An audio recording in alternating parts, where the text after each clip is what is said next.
ኦኬ አሁን ደግሞ ምዕራፍ 3 እናያለን። ምዕራፍ 3 መልመጃ 3 ሀ እናያለን። ለሚከተሉት ምስሎች የተቀባው ስንተኛ እንደሆነ አሳዩ ይላል። እየጠቅላላ ወደዚህም ወደ ስንቆጥረው 100 ነው። ከመቶ ተቀብቷል አንዱ ማለት ነው። መልመጃ 3 ሀ ነው የምንሰራው። ስለዚህ አንደኛው ሀ የተቀባች እንደሆነ ከመቶ አንዷ ተቀብታለች። አንድ መቶኛ ማለት ነው። አንድ መቶኛ የተቀባው ሐመርኋ ደግሞ እሺ እዚህ ጋር ያለው ሐመርኋን ሰርታ ነው ለዛ ነው ያለው።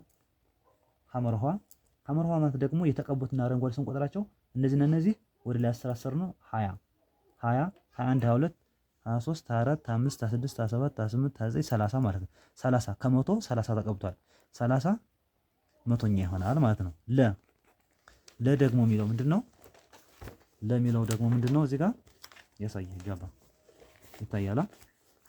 ኦኬ ለደግሞ የሚለው ምንድነው? የተቀበው ስንት ነው?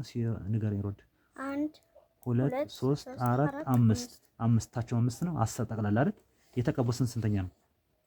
3 5ኛ። ኧረ ጠቅላላ ስንት ነው? 3 10ኛ። 3 10ኛ ለ3 10ኛ ተቀብቷል ማለት ነው። ደግሞ እንቁጠራቸው 1 2 3 4 5 አይደል? ጠቅላላ ስንት ይሆናል?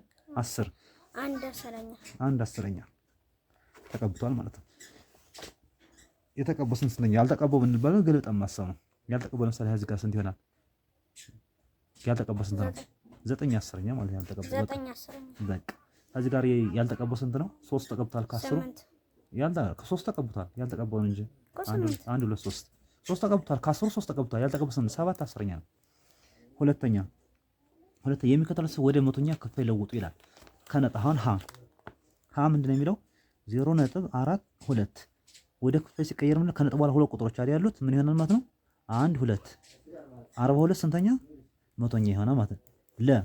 ለንሲ በዛ መንገድ 0.8 አይደል 0.8 ማለት ደግሞ 0.80 ይላል። ስተት ነው 0.8 ማለት ነው። 0 ማድረግ እንችላለን መተው እንችላለን። 0.8 ነች። ለምን ትሆናለች? 0.8 ማለት ነች። ምን ማለት ነች? 0.8 ማለት ነች 8 10ኛ ማለት ነች። 8 10ኛ ማለት ነች። 8 10ኛ ማለት ነች። እሺ